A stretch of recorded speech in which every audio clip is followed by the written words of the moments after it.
The poem Harlem asks the readers a very pressing question.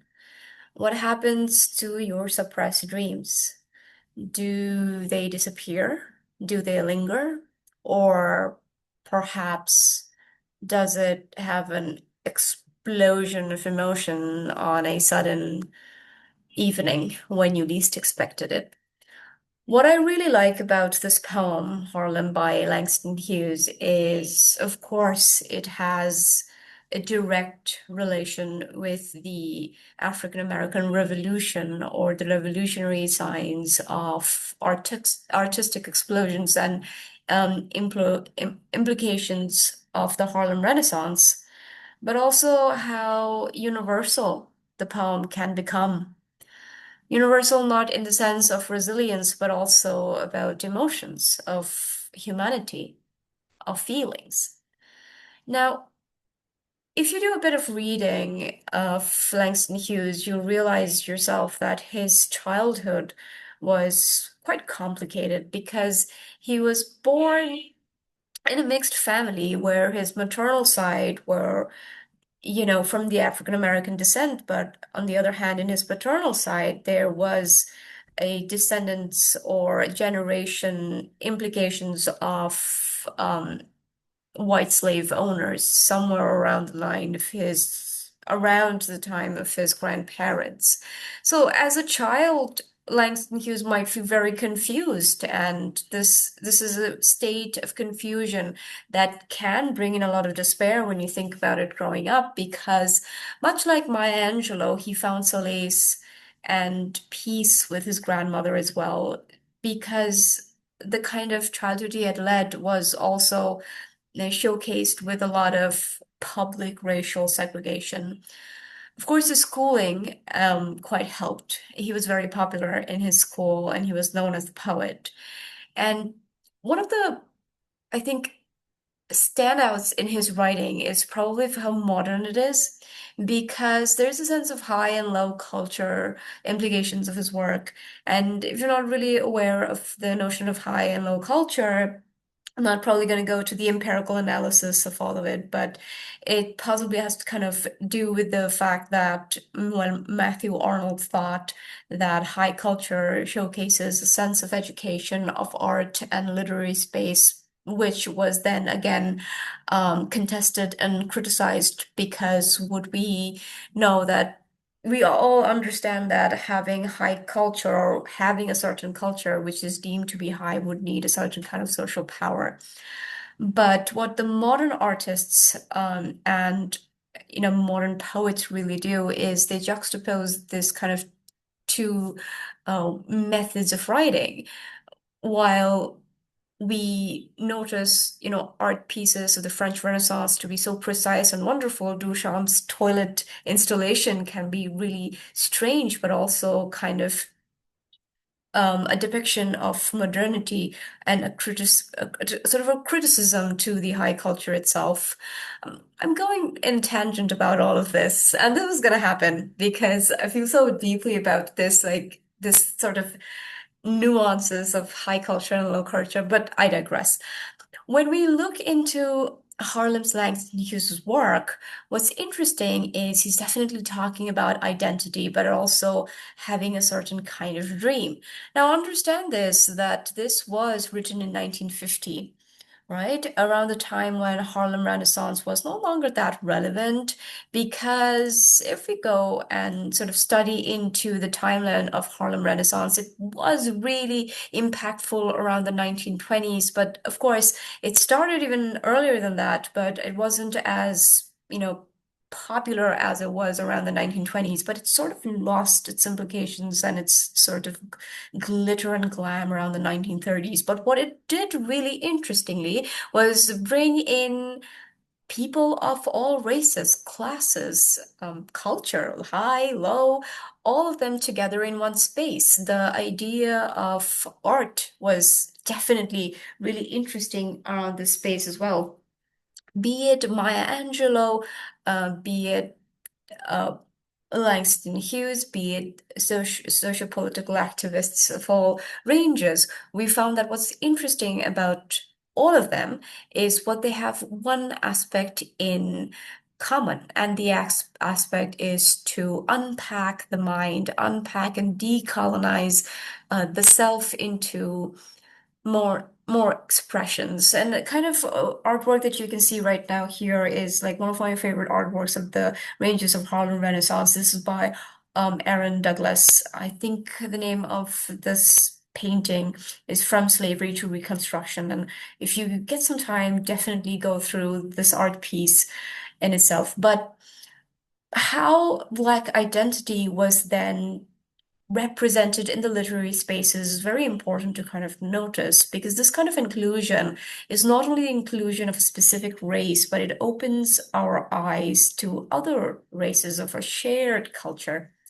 When we read Ode on the Lungi, it was a satire, but also a sort of a reclaim that Kaiser Hug does with a fabric. When we notice Maya Angelou, we see that she uses all these similes that often is associated with slavery, but she definitely reclaims that idea too.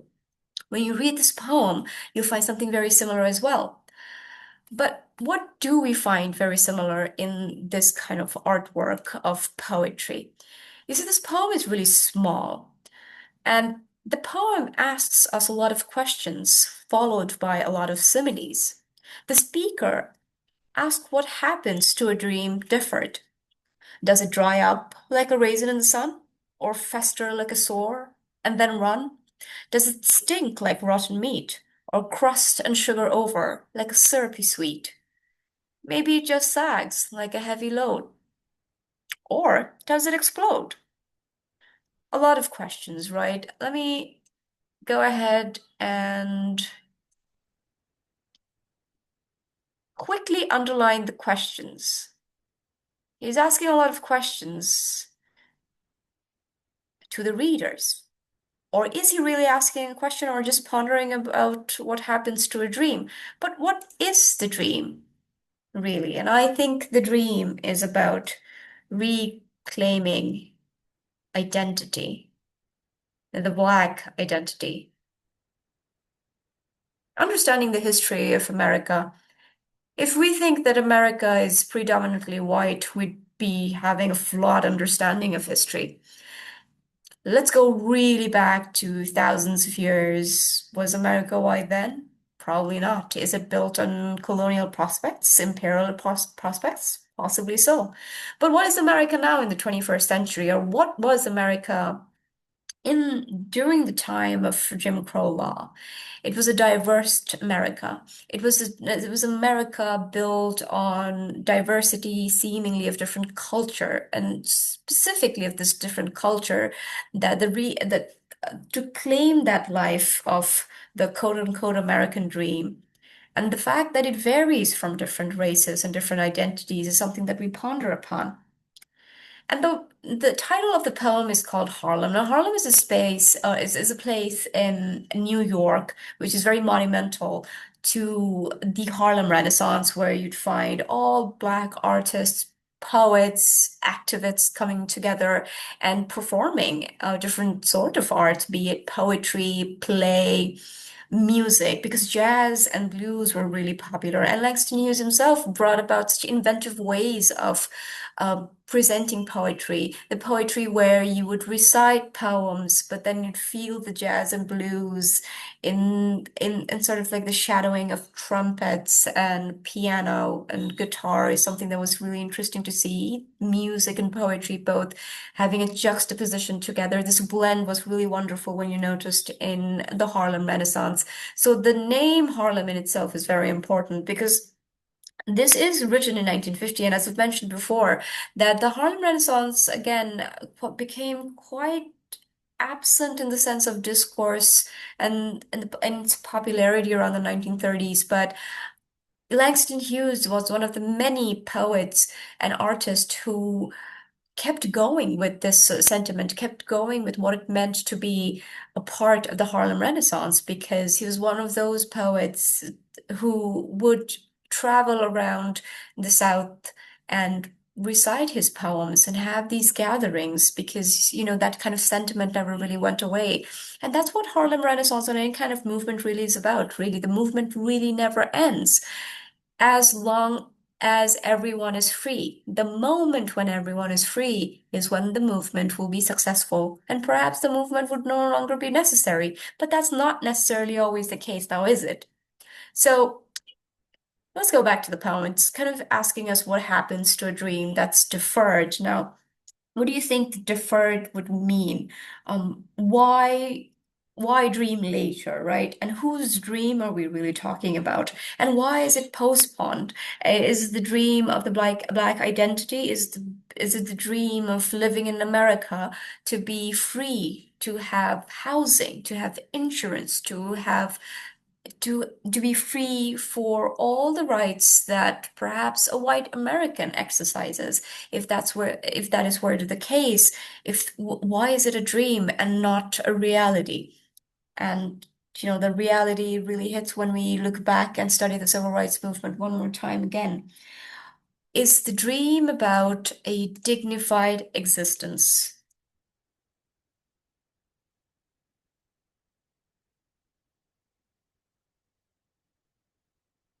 So the speaker thinks about it for a while, right? He thinks about, okay, so what does this dream really look like? What would I think about this dream, right? Does it dry up like a raisin in the sun, or fester and then run? Does it stink like rotten meat? Is comparing this dream to a fruit.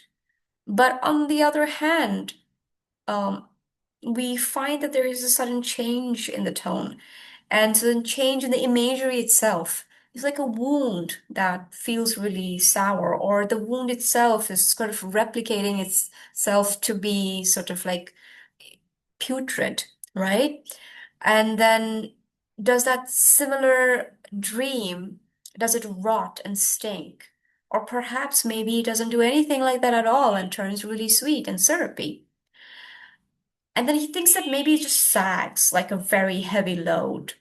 And when he see when you see something like sort of sagging, you think about neglected dreams. So he's thinking about all the possibilities, but on the other hand, all the uncertainties that are sort of coming in the poem as well. We find that there is a desire, and let's go with every question and then try to sort of understand what the speaker is trying to tell us. He's asking, does it dry up like a raisin in the sun? Does it become absent? Does this dream no longer become a possibility? So, is the speaker perhaps talking about the Harlem Renaissance? Is the fact that the movement becomes so absent because, the post-civil rights movement s still didn't remove the racialized systemic oppression of America. And that were the case because in the 21st century, in 2025, we're also seeing that this is sort of coming in along. And this movement, the Harlem Renaissance movement, is not primarily only African American, which is why this is so relevant, because that dream of being free was a dream of all races, whether you're an Indian, a Bangladeshi, or anyone from South Asian descent or an Asian descent. If you were in America, you would have the right to live in America just as anyone else. So this communal sense of living, will that become absent? And or fester like a sore and then run. And then run, does it disappear? Does this dream disappear? This is this introspective idea of suppressed dream.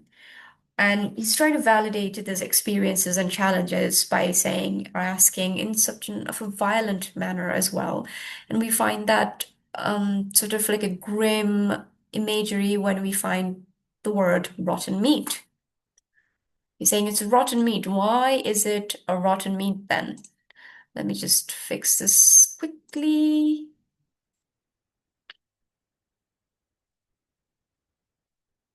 Okay, right over here, like a rotten meat. And why is it a rotten meat? And I think what is interesting about this certain word that I really, really like and interesting really sort of impacts me quite a lot is we take empathy for granted, and we take the cases of what's happening around us, this mass genocide that's happening all around us, very granted because we can't really put ourselves in this place. And with this certain imagery, which showcases not only a visual, but I think a sense of like an olfactory idea as well, that it becomes really putrid and rotten, and the dream itself is deferred, and upon deferring, does it not only disappear, but does it also rise again? And what does it rise? Let us say the nightmarish realities, does it come back again with the rotten, in the sense of the rotten meat?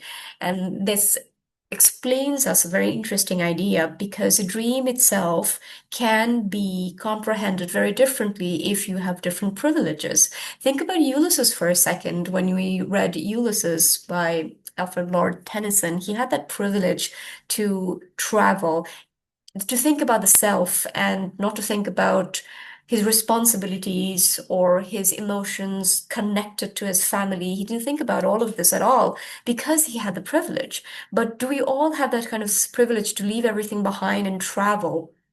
And that comes with a certain kind of social power that Ulysses himself really had, because, let's be honest, he was the king. Um, but on the other hand, the speaker, perhaps the speaker, when he's talking about identity, and identity and privilege really differs in case of Harlem as well. Go back to thinking about Prufrock for a second. His dreams only seemed like a dream because he felt like he had a lot of time, but then again, he had no time at all. And all of this certainty can feel like rotten meat. It feels like your dreams are rotting, your aspirations are rotting, your understanding of the reality might become um, absent because there is a lack of hope. And he's pondering around this idea of that uncertainty, replicating it with the simile called like rotten meat. But is there hope? If there were hope, or is there like a crust and sugar over, like a syrupy sweet? So when you think about it, right, these three understanding of the dream is replicated in different manners. We find different similes and imagery both used together, upon which we find that dreams, the understanding of dreams, can be very different depending on certain identity, depending on certain privileges, and time as well. In different generations, it really seems very different as well. Think about your dream right now, or the dreams that, the younger generations have. We don't really think about having a 9 to 5 job. We think about having a job that we're really passionate about. But when you think about the time of the 19th century, it was all about having this life in the industrial space. The dreams can keep changing. But I think what remains the same when we think about it in a very political manner, right, or a historical manner, it's the aspiration of not being othered, the idea or the ideal utopian sort of desire to be present and sort of have the similar privileges of that of people in social power is the idea that we often claim.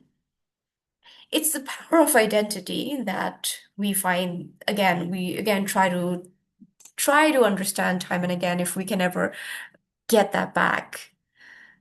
Then he's saying maybe, maybe it's not that way at all. Maybe it's different. How is it different? Maybe it sags, it just stays still, it just floats like a sort of heavy load. Um, Instantly, I think about a mango, right? When a mango is really ripe and it becomes like really sweet and almost rotting, it becomes really heavy and heavy on your sort of the shoulders of the branches of the tree. Reminds me of that too. It becomes heavy on yourself when this dream that's neglected sort of comes back in, and we think about it, and this certain idea of possibilities, validating your experiences and challenges and aspirations. The thought itself, just being a dream and not reality, can feel like such a punishing emotion. I think that's what that speaker often tries to represent in his work. But the last line including the fonts, and the structure of the poem is completely different. It says, or does it explode? And when I read this poem, it almost feels like a shadow of a sonnet, because in sonnets we have volta, right? We ask all these questions, or we have a problem, and then we try to find a solution or a possible solution in our rhyming couplet or a volta. And although I'm not saying this is a sonnet, but it kind of seems like a sonnet. There is a problem. We have a dream. Remember, Martin Luther King said, I have a dream. And what was his dream about? His dream was about liberation. Now, Langston Hughes, a person in a similar community, by the way, is now thinking about that dream again. And then what happened to that dream? Was that dream successful into reality, or did that succeed into reality, right? Or perhaps it does something more violent. Perhaps it explodes. It's very violent, right? And maybe that is the kind of idea that he has, because we find that this is what his answer is going to be, that, maybe it just sags, maybe because you become really heavy with these ideas and challenges and lack of opportunities. But then maybe all of this suddenly just explodes and then we just riot, right? How I see it is knowing that your suppressed dreams, by the way, I'm referring to the last line, right? Your suppressed dreams don't disappear. They always stay. But it may sort of cultivate in different ways. It can cultivate into a social uprising. It may seem into it may represent itself to be an anarchy. It might be violent. It might be demanding attention that hasn't been provided to you for ages or generations. And maybe, just maybe, you'd be able to shatter the oppressive quo, sort of the coup that the social power and the elites and people in power have made. And then you break through and break out of all of it and show the whole world of all the dreams that you have by this certain understanding of this explosion of emotions that you have sort of deep inside your heart that you've kept suppressed. Because you don't have to keep it suppressed. You can represent all the dreams that you have and represent all the while represent your identity. And that's what the youth does. That's what movements do in general. When we think about the devices that are being used in this poem, it's very interesting, particularly because this is a short poem, but that it's packed with a lot of emotions. And it's asking a lot of questions, but it's never really giving us a solid answer.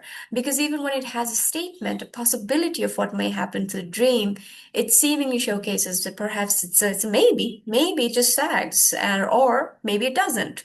You don't have an answer because identity differs, struggles differ in terms of different generations.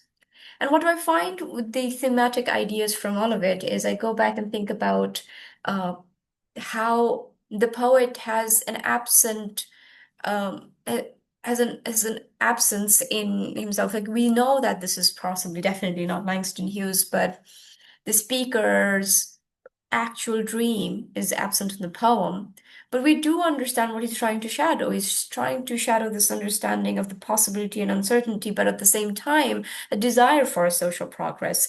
It's having a dignified existence in the society. And he does that quite well in his writing, I think.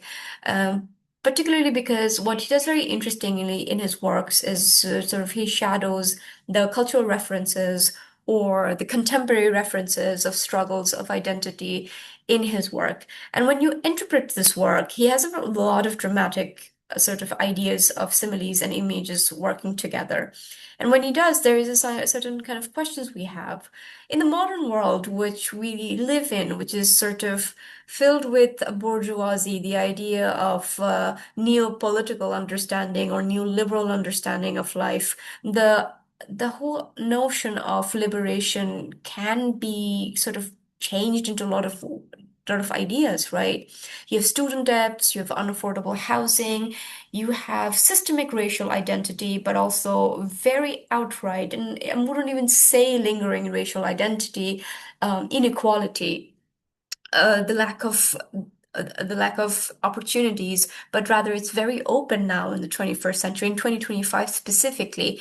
What Hugh's work provides this introspective piece. It keeps us going and keeps us pondering around this profound question of what may happen to our dream. Does it have a relevance in 2025? Absolutely, it does, because your dreams almost feels like an entity, a lifeless entity. But then you are the one to provide, as a generation or as a person with any sort of sense of understanding of the self, to fulfill that unfulfilled dream. But it can lead to a lot of wounds, a lot of psychological turmoil. But what unveils in this struggle is to find what you do with all that. And that's what Langston Hughes' work really does in this poem. It's very short, but I think it's very successful when it comes to representing this certain idea of the Harlem Renaissance. And what Langston Hughes addresses in his poem is not only cultural identity, but also the African American cultural identity. But he keeps it very universal as well. The languages are very grim, but on the other hand, can also seem very fruitful. Grim because of the usage of rotten meat, but also how dream can also replicate itself to something very sweet and citrusy. Um, so perhaps all this struggle might lead to a better future for the upcoming generation. So lots of sort of identification of theories that you can sort of bring in your work, definitely. And when you do, I would request you to not only look into the themes that I'm going to write down over here, but also add to it. Like, what do you think about the imagery? What does the imagery do? What happens to your suppressed dreams?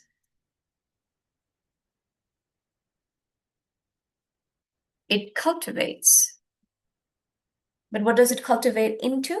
It cultivates into an uprising, it cultivates into a movement, it cultivates into newer progressions. And this progression may seem violent, but it's a necessary violence, right? A necessary evil.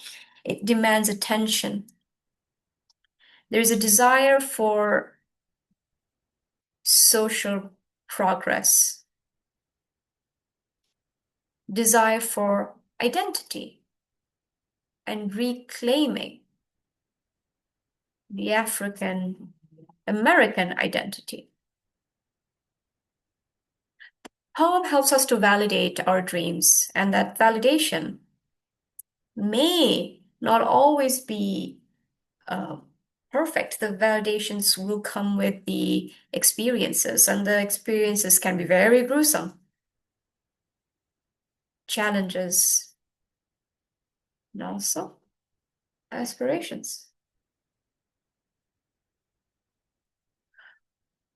So the neglected dreams